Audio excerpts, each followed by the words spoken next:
Merry Christmas from NBC4.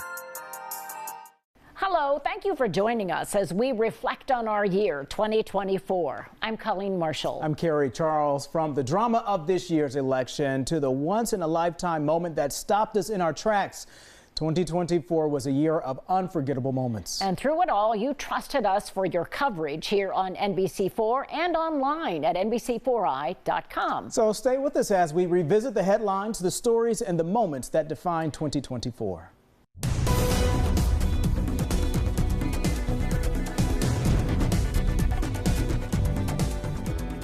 It's going to be a new day in Washington and more of the same in Columbus. Republicans swept every race on the statewide ballot in Ohio, with the GOP firmly in control of the Ohio House, Senate, and the Supreme Court. That's also true in the nation's capital, where Donald Trump will be moving back into the White House, and Republicans control both houses of Congress. Longtime Ohio Senator Sherrod Brown is one of the Democrats who could not hold on to his seat against the force of that red wave. Political newcomer, Cleveland car dealer Bernie Marino will be one of the new Republicans in the Senate. And because Ohio's J.D. Vance is about to become vice president, Marino will find himself as both a freshman senator and the senior senator from Ohio. Photographer Bill Reagan, producer Rachel Gribble, and I went on the campaign trail with both Marino and Brown. And as we begin our look back at 2024, we want you to see what they told voters and what voters told us. You know, this is probably going to be one of the most interesting elections in our lifetime, because what you have is two totally and different competing visions for this country. Starkly different ideas on how best to move America forward. With his primary victory ensured by the Donald Trump endorsement, Bernie Marino was in lockstep with the former president on policy and politics. There's no military on earth that could have done more destruction to this country than what the far left has done. I have the honor of getting your vote. He's running on the issues that Republicans value. Closed borders. How much do you want to spend taking care of illegals in this country next year? Zero? All right, we just saved $451 billion. We just had breakfast. All right, look at that. Lowering inflation. How many of you have been to the grocery store lately and you asked the cashier, did you add something by mistake? Because there's no way the groceries that I just bought could possibly be that price. Thank you. Thank you so much. And the Democrats are damaging this country so bad. They're doing so many things that we don't appreciate. They are doing things that is just not our morals and our standards. We need Trump in there again. He proved himself, and I think the Democrats have certainly proved themselves too. You as a veteran, what's making you think Bernie Marino's your guy? Because he's for us. He's not against us like the others. The liberals, they're against everybody. They're killing this nation. They're destroying it, and that needs to be changed. I bless you with not shaking your hand and not countenancing what you've done to your workers. You've oppressed your workers, you've kept off their wages. And what's this I hear about destroying information that a judge asked you to take? That's not I'm very concerned, and that's why you're not going to come to Chillicothe, Ohio, after you've oppressed your workers, and come to us who support workers in this state. We know he has cheated his workers. We, as the state of Ohio, must protect our employees and ensure that they are paid for the work that is done. We are so proud to be here with our fat cat, which is what Bernie Marino is. He's fake, old, and tired. And what's the best he's got is to play with inflatable animals all over Ohio while he hides in Washington, D.C. What I pay attention to is whose side you are.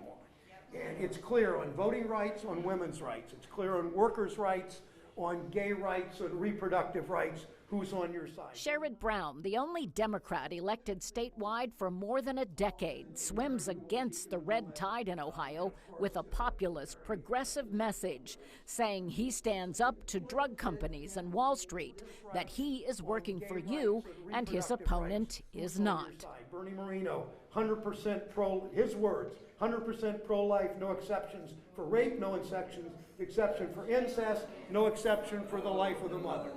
Bernie Marino, I fight for the dignity of work. He's cheated his workers out of back pay, been fined by a court of law, $400,000. It's clear whose side he's on. Brown built his 49-year political career on fighting for what he calls the dignity of work. That Sherrod has always worked for working families. There's many women in the auto industry, and when he stood for the auto industry, he stands for women too. So we're here as auto workers to let him know that he always had our back and we have his. So how important are the women to the Sherrod Brown campaign? They are the spine, they are the soul, they are the ground under every march. Which is why I am standing shoulder to shoulder with your Senator, Sherrod Brown. Connie Schultz is the most important woman in the Brown camp. His Pulitzer Prize-winning wife, who paused her career this year to support his. So many women around my age and older who are becoming politically active for the first time in their lives. They got something we don't have. They got special interests. I got something they don't have. I have you. Brown also hopes he's got veterans like those he met with at the National Veterans Memorial and Museum in Columbus. He's done everything he can for vets, especially serving on the Veterans Affairs Committee. He's really stood for both sides. He's pretty, he's willing to work with anybody. I don't know, just overall, he's just done a really good job. He's done a lot for Ohio. And thank you for the work you've done for 44 years for Ohio. I really appreciate it. More than ever before, Ohio leans Republican. Conservative voters say they are fed up with the Biden administration and blame Brown for supporting policies that they say resulted in high inflation and open borders. Marino supporters blame Brown, too. My daughters are legal aliens adopted from China. Thank you. You are a legal alien. Yes.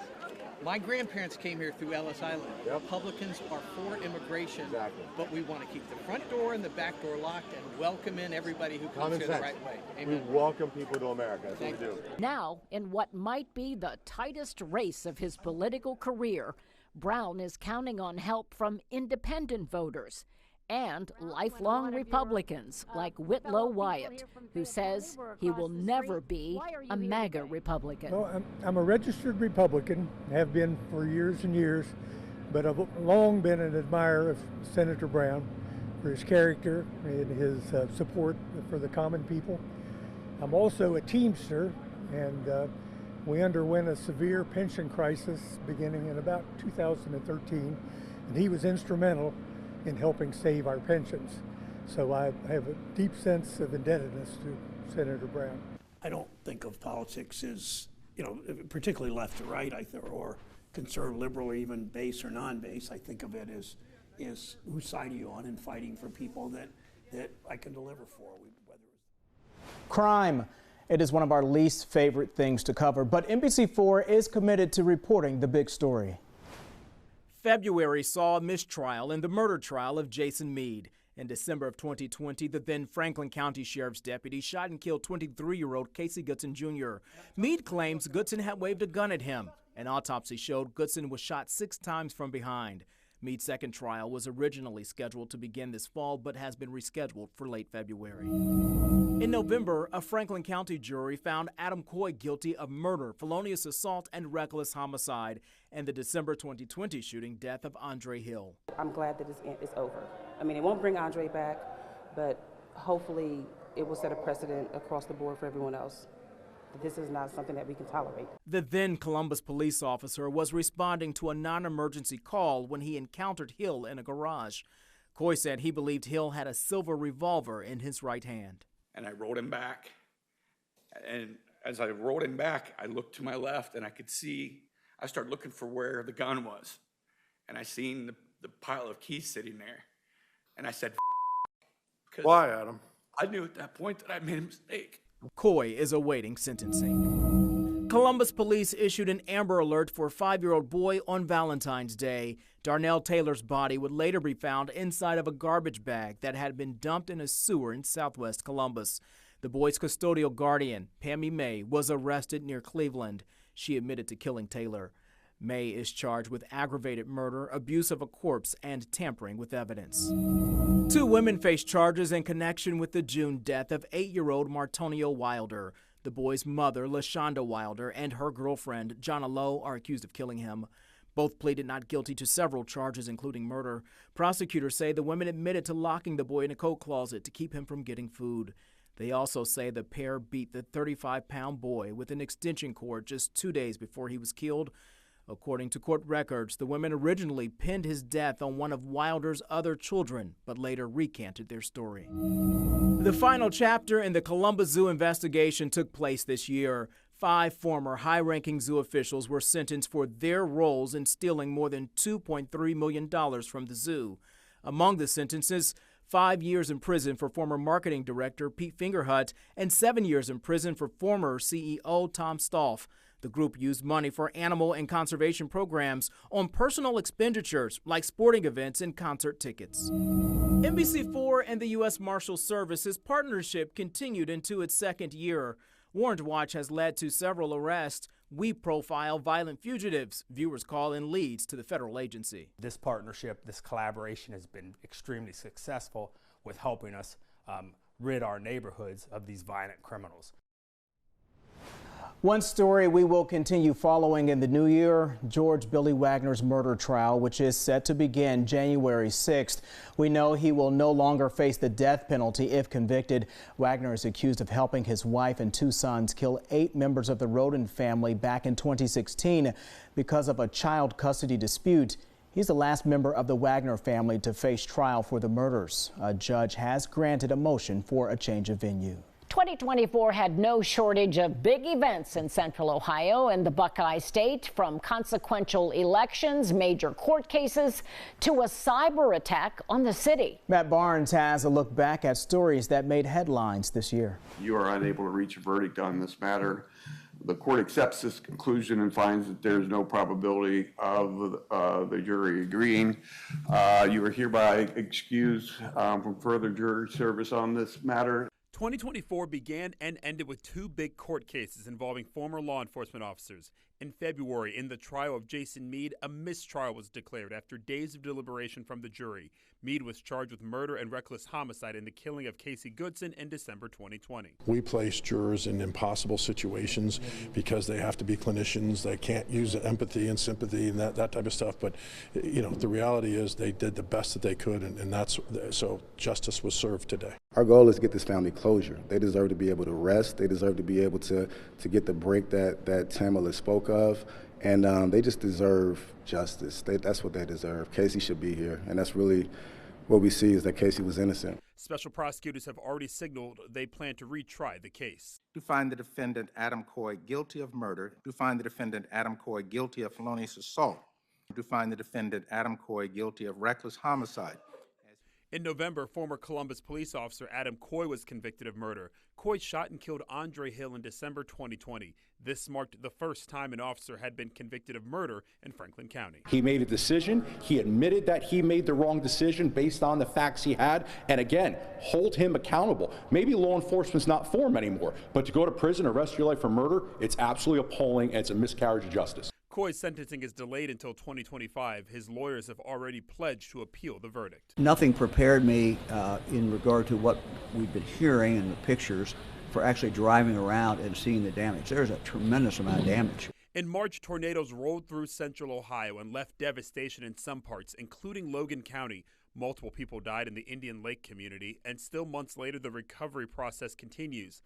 That tornado hitting just weeks before the total solar eclipse that saw parts of Ohio in the path of totality, meaning total darkness in the middle of a sunny April day. To Columbus and our Blue Jackets family, I can't describe how shattered I am that I don't get more time in your amazing city with John. The most underrated city. In August, tragedy struck the Columbus Blue Jackets when star player Johnny Gaudreau and his brother Matthew were hit and killed by a suspected drunk driver while they were riding bikes in their hometown in Pennsylvania. What followed was an outpouring of grief and support from Blue Jackets fans and the hockey community around the world. We are dedicated to addressing the damage caused by this attack, supporting our residents, and building a more secure, resilient technology infrastructure for the future. In late July, the city of Columbus was rocked by a cyber attack that impacted more than 500,000 people. In the aftermath, the city pledged more money for cybersecurity and offered free credit monitoring services. Oh, I'm into constructions. I've drove truck a lot all my life. I just like to see what the situation and how they do it. It's real interesting to me. Maybe it's the only time I'll see something like that in my life. 2024 was also the year of the super loads in Central Ohio. The large shipments of equipment for the Intel factory in New Albany were a sight to see, with more than 24 slowly making their way from Southern Ohio to the Central Ohio region. Look, I'm going to work my tail off to make this state better, make this country better. That's my job, and I will always be accountable to the people of Ohio. The November election saw the state of Ohio elect a new senator. After an expensive and contentious campaign, Republican Bernie Marino defeated incumbent Democrat Sherrod Brown, riding the nationwide red wave that also saw Donald Trump win the state of Ohio and the presidency. WCMH-TV, Columbus, Ohio. 2024 also marked a milestone anniversary for us here at NBC4. 75 years ago, we came on the airwaves here in Central Ohio. We were local for you then, and to this day, we still are. And on December 8th, we lost a beloved member and friend, Bob Nunnally. The longtime meteorologist stepped away in 2022 due to health issues, including cancer. He was kindness personified, known for his connection with Central Ohio viewers, a passion for pets, and yes, that velvety voice. Bob was 68 years old. We will miss him dearly.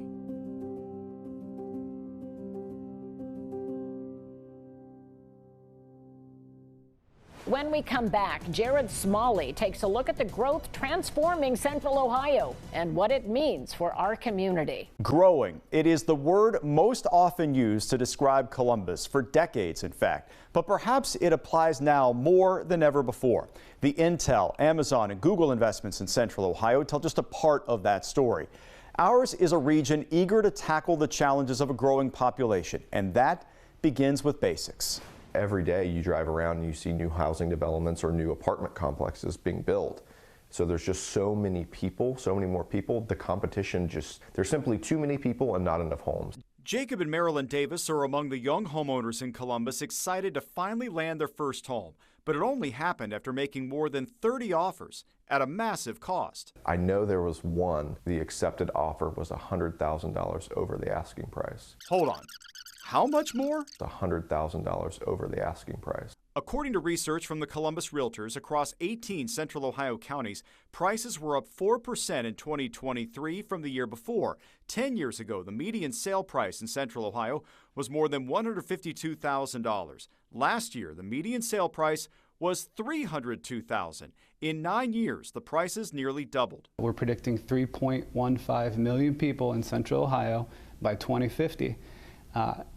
That can look different depending on the decisions we make today. The solution's easy, right? Just build more affordable homes. The reality is, if you look at most of the other suburbs around the city of Columbus, they do not want affordable housing. I talked with Skip Weiler from the Robert Weiler Company. They're part of a nonprofit organization specifically targeting affordable housing construction. Developers, the city, the community, everybody needs to do more, and the city of Columbus is really ahead of it, but it's still, I don't think, enough. And with more people, transportation becomes paramount. Thank you so much. John Glenn International just broke ground on the new $2 billion terminal for the airport. The airport terminal will grow by 7 gates to a total of 36. The design will use one central checkpoint instead of the 3 in the current building. This is a means to an end, but it also reinforces this idea that we need to continue to grow and to do things that are attractive to business and talent if we're going to continue on this path. They hope to open the new terminal in 2029. Another transportation project coming to Columbus is the Capitol Line, a shared-use pathway through several miles of the heart of downtown, crossing the Scioto River into Franklinton. This is the next step in an integrated and comprehensive public realm plan, because the more you make public space for everyone, the better our downtown's going to be. We see the Capitol Line as a nexus for really a citywide network that brings people into downtown. The Capitol Line development will unfold over 4 phases, beginning with a redevelopment of Gay Street. That includes a barrier-protected bike lane and pedestrian space. It's still in the design phase. Construction could begin next year. Isabel Cleary is up next, walking us through the cybersecurity attack that shook the city of Columbus. What happened and what's next? Plus, you called and Better Call 4 answered.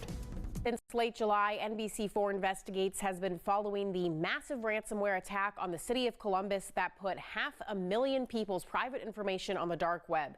It also exposed sensitive case details from Columbus police and the city attorney's databases. At first, we were told city employees could not send or receive emails. A week later, Mayor Andrew Ginther confirmed a ransomware attack. And from there, NBC4 Investigates began digging to find the true extent of the issue. In August, dozens of Columbus police officers began reporting issues with their bank accounts, money drained, and fraudulent lines of credit opened. The city would not confirm this was connected to the attack. A few days later, a ransomware group, Reseda, posted on the dark web, claiming to have 6 terabytes of Columbus City data it would auction to the highest bidder. What I'm telling the members is go ahead, assume that you have been breached, take proactive measures. Contact your bank, contact the credit report companies. The city would not comment, and the auction expired. Reseda posted what it claimed was half of the data. The city was hit with a lawsuit from police officers saying they were kept in the dark over the attack. On August 13th, the mayor gave an interview. I can now share that the personal data that the threat actor published to the dark web was either encrypted or corrupted. So the majority of the data obtained by the threat actor is unusable. That was not true, and hours later, whistleblower Connor Goodwolf came forward and helped NBC4 Investigates break the news that Social Security numbers, addresses, and driver's license for city employees and private residents, tens of thousands of pieces of data, were stolen in the hack and visible on the dark web. All this stuff is not public information. Driver's license information is private, so you can do extreme damage to one's career, to one's bank accounts, sign up for Cash App, maybe terminate their utilities when you have information like this. Connor Goodwolf continued to help NBC4 Investigates show Central Ohio just how many people were impacted in the hack. In mid-August, we found the city attorney's database was on the dark web with Social Security numbers and more for kids, victims, and witnesses. Whether it's the victims that have gone to the prosecutor or even people who may even be in law enforcement and currently undercover, because now they're at risk, and not just them, but their spouse, their kids, their extended family. The lawsuit against the city expands to anyone impacted, and a few days after our discovery, Mayor Ginther and City Attorney Zach Klein address what we found. My job is to acknowledge when that information was inaccurate. It was the best information we had at the time. Clearly, we discovered that that was inaccurate information, and I have to accept responsibility for that. Ginther said his first update was shared in good faith, then reiterated what we reported. Goodwolf and NBC4 Investigates continued to uncover more stolen data, including a Columbus police database. In that database, graphic incident records and undercover cases from the city's controversial vice unit that was disbanded in 2019. I took that information to Columbus Police Chief Elaine Bryant at the end of August, and she said she heard it for the first time from me. I just found out moments ago that this information is out there. Obviously, it's very disturbing to myself and all the members of the division. The next day, the city silenced Goodwolf with a lawsuit. This effect is to get him to stop downloading and disclosing stolen criminal records to protect public safety. Downloading data off the dark web is not illegal. It crosses the line if you pay for it or use it for any illegal actions such as blackmail. The move by the city enraged many in the cybersecurity community, with dozens writing an open letter to Klein urging him to drop the lawsuit. It was very concerning. We felt that it set a very bad precedent to the degree that I can speak for the security community. The city and Goodwolf came to an agreement, and in late October, the city dropped the lawsuit against him. In September, we heard from the director of the Department of Technology for the first time. He is providing updates to Columbus City Council most meetings on the recovery efforts. The process to validate what data was stolen is complicated and time-consuming and is still ongoing. Orth provides quick updates on how many systems have been recovered. The city has also extended its offer of free credit and dark web monitoring. We're proud of the fact that we're doing that and extending it, given the ongoing nature of the investigation, was the right thing to do. You now have until March to sign up. What we are waiting on now is the breach report. It's a complete report from the city's Department of Technology that will outline what was stolen and how. Orth has said it is expected by the end of the year, but this has already been pushed back. We are also still waiting on multiple public records requests as we continue to investigate how this happened. You can find all of our reporting on this at NBC4i.com/cityhack. Isabel Cleary, NBC4 Investigates. For the fourth year in a row now, many of you called Better Call 4 for help, putting your trust in our team for solutions. And we got you results. But beyond that, you've turned to us to spread awareness and provide education to better protect Central Ohio consumers. Tonight, we're taking a look back at some of those stories. 2024 was another year of results from Better Call 4. Eric and Brenda Nicholas called after someone hacked into their Chase bank account and withdrew large sums of money from their home equity line of credit, totaling nearly $24,000. But when they turned to their bank for help, they were blamed for it instead. We'll both take a polygraph exam if that's what it takes to say, we didn't do this. It took several months, but with our help and their perseverance, the Nicholases got that money back, interest included. Ricky Compton called Better Call 4 when he became a victim of fraud. His account on a popular sports betting app was hacked, putting him on the hook for more than $8 grand. I've never ever put that much money in there like that, not even close. Compton didn't get much help from his bank or the betting company, so he called Better Call 4, and in a matter of days, his account was refunded in full.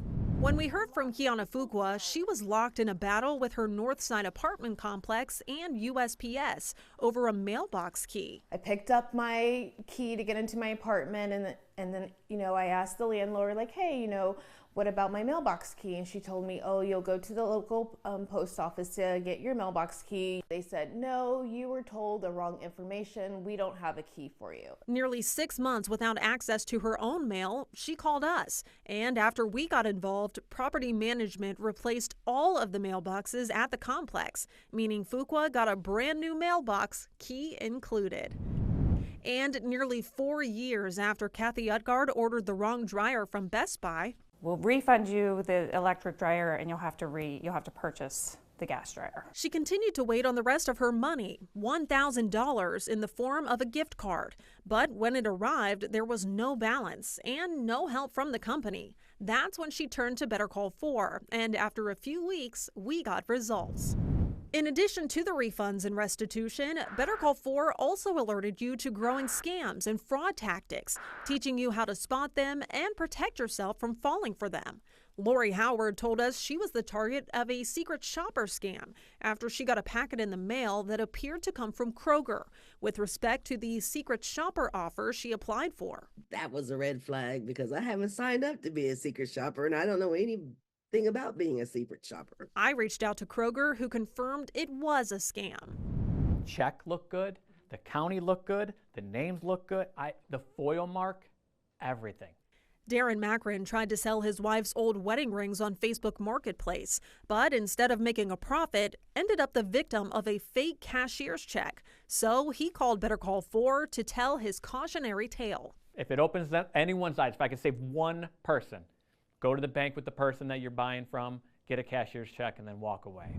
Nelsonville resident Jeff Kleinebrell called Better Call 4 frustrated with what he believed to be high and inconsistent gas prices in southeastern Ohio. Seems like in Athens County, it's like lawless. Kleinebrell contacted state officials to see if anything could be done to cap the cost, but didn't hear back. So he called us. And while we couldn't get a price reduction, we were able to get him answers as to why this was the case. Gas stations are not beholden to really anyone's agenda aside from their own. Finally, Ray Baker and his daughter Kelly called us to get the word out about a scheme involving PayPal. He said, I owe PayPal $20,000 and they're going to send the FBI and the police. And I was like, no, no, no. I said, that's got to be a scam. I immediately thought, we need to let other people know about this. If you get anything from PayPal, back up and go log into PayPal yourself and see what your account is.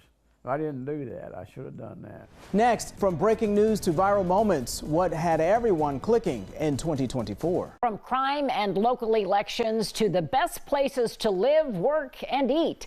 NBC4 told you what's happening in your neighborhood on air, but we also kept you connected with the latest news updates at NBC4i.com. Digital anchor Rachel Ramsey has a look at some of the top local stories online for 2024. One of the most clicked stories on our website was when the FBI found a most wanted suspect right here in Columbus. Back in May, agents arrested 18-year-old Braden Grace after accusing him of being involved in several swatting calls across the country. According to federal court documents, Grace was also accused of local threats as well. Those documents show Grace called the Hollywood Casino in West Columbus using a nickname, threatening casino staff over the phone. Grace faces several charges, including conspiracy and interstate stalking. According to the U.S. Attorney's Office, he has been transported to Maryland to face charges there. Another top story online, state officials addressing the surge of immigrants in Springfield after claims made by residents grabbed the attention of the internet and even President-elect Donald Trump. During his debate with Vice President Kamala Harris in September, Trump referenced allegations that immigrants were eating pets in Springfield. In Springfield, they're eating the dogs, the people that came in. They're eating the cats. Governor Mike DeWine acknowledged Springfield had recently received a surge of around 15,000 Haitian immigrants who are in this country legally, but are straining healthcare providers, translators, and rental availability. He and city officials in Springfield deny claims of animal abductions or cruelty, saying they didn't receive any credible reports of pets being harmed within the immigrant community. In September, many people clicked into our story on the concerns of an insect called the spotted lanternfly taking over parts of Ohio. 12 counties in the state, including Franklin, under quarantine for the non-native invasive insect. According to an expert at The Ohio State University, the bug excretes a honeydew substance, becoming a nuisance for homeowners and plants. And then they roped off the part of the cul-de-sac, and I said, ooh. And I saw the police out here all night, and I was like, that's interesting. Who could forget an investigation that was all over social media after a local woman posted on TikTok in October that she may have discovered a body buried in her yard. Katie Santry shared a video which racked up millions of views, showing her and her family finding a rug buried in the yard of their East Columbus home. Police responded to her claims and wrapped up their investigation, which included K9 units and an excavation. Officers collected pieces of the rug from the site, and all of them tested negative for human or animal remains. Our other top stories online included our unsolved cold cases in Ohio, along with the top luxury homes for sale, and of course, things to do every single weekend across Central Ohio. To find those stories, you can go to NBC4i.com. Local for you, I'm Rachel Ramsey. As we look back at 2024, NBC4 has been reflecting on an even bigger milestone, our 75th anniversary. This year, we proudly celebrate being the first television station on the air in Central Ohio and our decades of service to this community. NBC4's Monica Day takes a look at the many ways we are local for you. And we get involved in this community. We've been here 75 years. We're celebrating the 75th anniversary. And we have a number of events. I mean, I remember growing up and watching Jimmy Crumb at the Easter Seals event. From the days of Jimmy and the Easter Seals to now Carrie and the Thanksgiving Back, NBC4 has walked the walk. My first month here was right before Firefighters for Kids. And Jimmy Crumb came up to me and said, are you coming to Firefighters for Kids? And I said, well, yeah, I'll come. I said, nobody knows me, but I'd like to come and help out. And he said, I want you to know something. This is the most important work we do. It's a message that Colleen has taken to heart and made personal, sharing her family's story in a journey through Alzheimer's, raising awareness and funds for research. It's unimaginable how much of an impact it has when people are willing to share their stories, learn about research, and look for paths for hope for their loved ones. It's a sentiment shared by longtime colleague Ben Gelber. you realize that this is unique, our opportunity to reach out, and it's our responsibility, I feel, to do that too. And since I came here 44 years ago, that community spirit has thrived. Every December, Double Your Donation Day results in millions of meals being provided for our neighbors through the Mid-Ohio Food Bank. We've grown programs like the Summer of Giving and the Season of Giving to help showcase local groups doing hard work. And now supporting families experiencing loss, like our own Jennifer Bullock through her family's foundation, Miles's Mission. One of the beautiful things about having this platform specifically is that as I share, people share with me. And so after losing my son, Miles, we started Miles's Mission. And as I shared that with the community, the outpouring of love, support, but also stories from women and families who have experienced their own kind of loss was just incredible. Jared Smalley brought his son's autism diagnosis to the airwaves through the Autism Puzzle and work with Autism Speaks. Basically, when it started, I was a heartbroken parent who didn't really know what to do.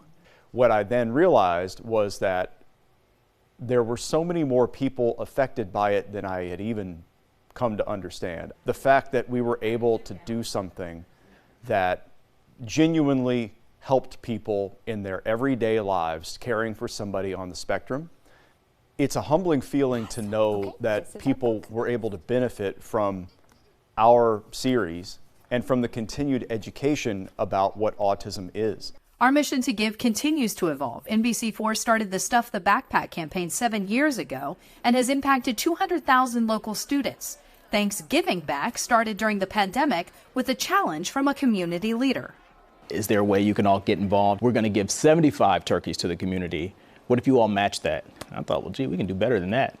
So I went to the bosses and talked to them. They were like, okay, let's do it. It only makes, this is what we do here at this station. We get involved in this community. What we've done with the food bank, the Mid-Ohio Food Collective, the American Red Cross in times of crisis, and these programs about Alzheimer's and about autism, the programs that we've done that connect us with the community in a meaningful way, Jimmy was right. It is the most important work we do. Monica Day, NBC4. When we return, a look back at what feels like one of the most active weather years in memory. And sports director Joe Nugent relives some of the highs and the lows of Central Ohio sports when we come back.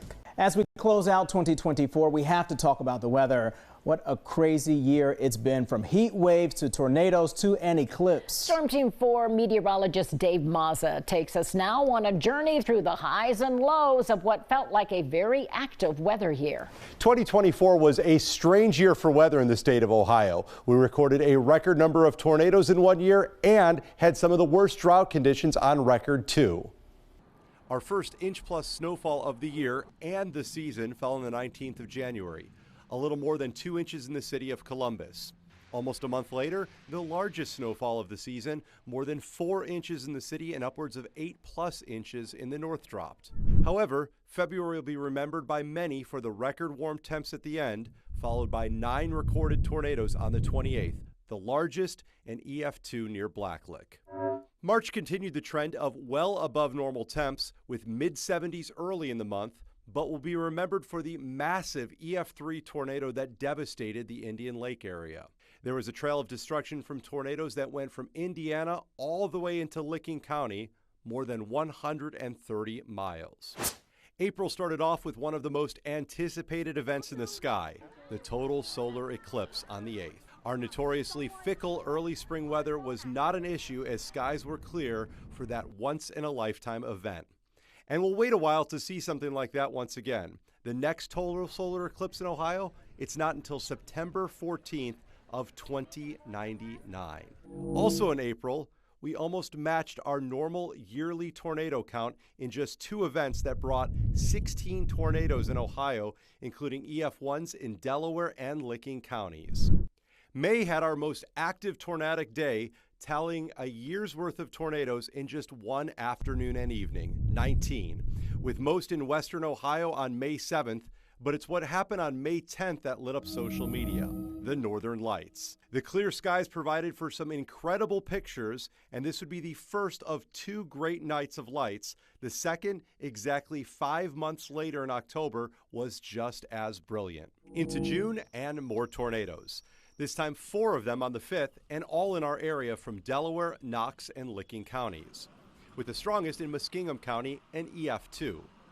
The much drier weather from June turned to drought in July, except of course on one day, Red, White, and Boom on the 3rd.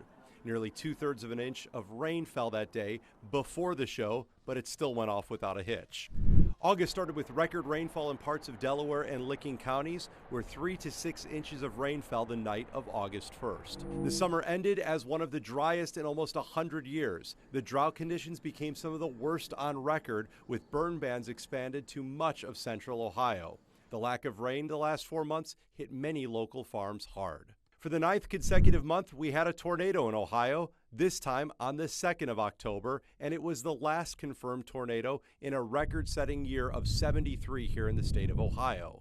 On one of the driest Octobers on record, it ended with trick-or-treaters enjoying the second warmest Halloween, with a high temperature of 76 that afternoon. November hit record warm temps early and was on track to be the warmest until the cold blast that arrived right in time for Thanksgiving.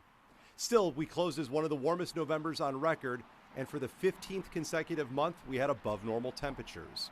The cold blast continued into the first 7 days of December, and not everyone hated that 10-day stretch of cold temperatures, as snowmaking was full throttle at the local ski resorts.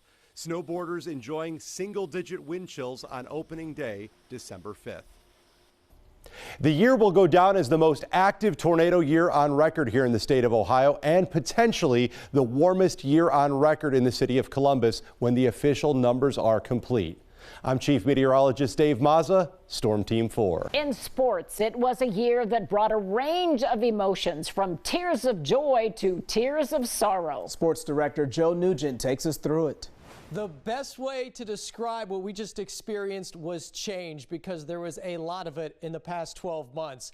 The year started with the end of the search to find Ohio State's new athletic director. Ross Bjork was introduced in mid-January. His first day on the job, though, was in the summer.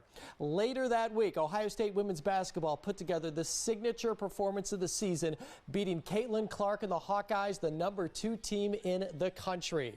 It was a year of change for Ohio State men's basketball. In mid-February, Gene Smith made the difficult decision to move on from Chris Holtman following a stretch of 9 losses in 11 games. Jake Diebler was promoted to interim head coach. 4 days later, in his debut, the Buckeyes knocked off second-ranked Purdue. Ohio State finished the season 8-3, and Jake was named the permanent new head coach of the program. It was also a year of change for the Blue Jackets. Don Waddell was hired as the new general manager and president of hockey operations, replacing Jarmo Kekalainen. Waddell then hired Dean Evison to replace Pascal Vincent after leading the team for 1 season. A month later, tragedy struck as Johnny Gaudreau and his brother Matthew were killed on bikes in New Jersey by a suspected drunk driver. Johnny's number 13 now hangs in the rafters. It was not officially retired, but it's highly unlikely anybody will ever wear it again. Coming up, Monica Day takes a peek ahead to the stories we'll be following in the new year.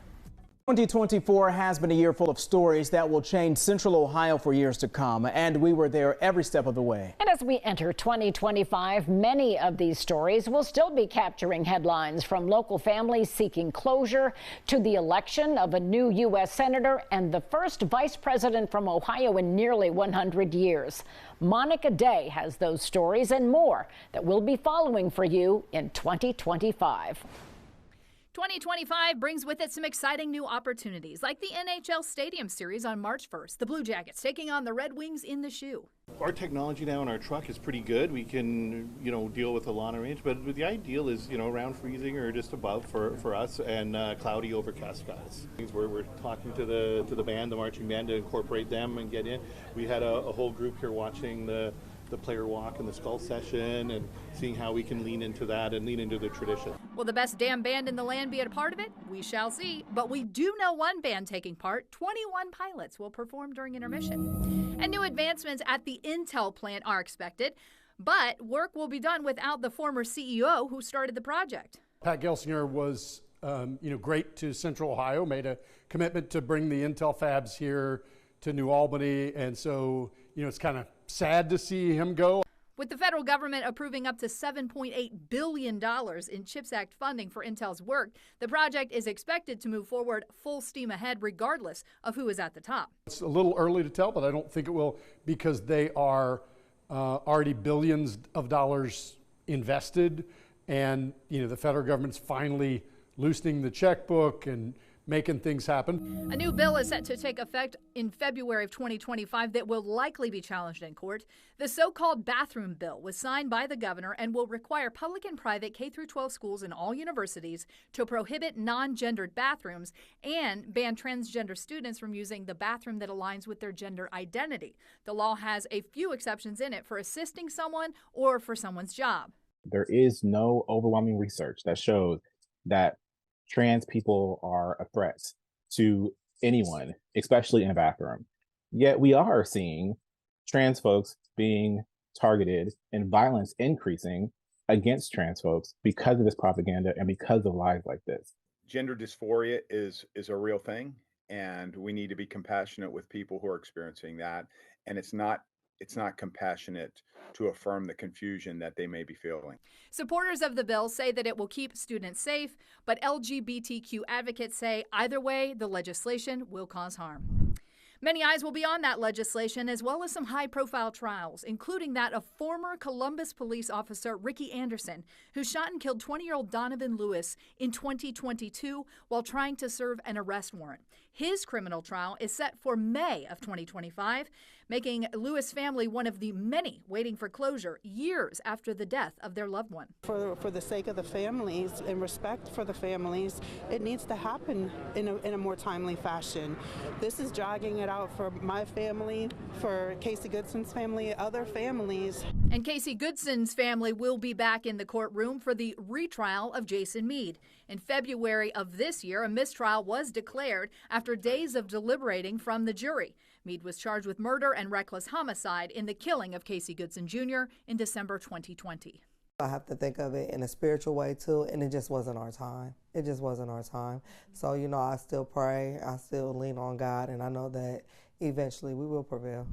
And the Roden family in Pike County may finally have some closure, with the last member of the Wagner family, the patriarch, George Billy Wagner, finally standing trial.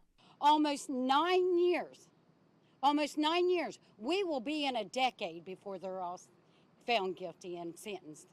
Wagner's wife, Angela, and youngest son, Jake, took a plea deal in connection with the massacre, while his eldest son, George Wagner, is spending life in prison for the murder of 8 members of the Roden family in 2016. And big changes coming to Washington. For the first time in decades, Senator Sherrod Brown will not be heading back to D.C. In his place, Senator-elect Bernie Marino, who defeated him this November, will be taking office. I've already started some progress about convening some mayors here in Cuyahoga County. We do the same thing in Hamilton, in Franklin, and Lucas, and Summit, to find out from the mayors on the ground what can the federal government do to improve these communities.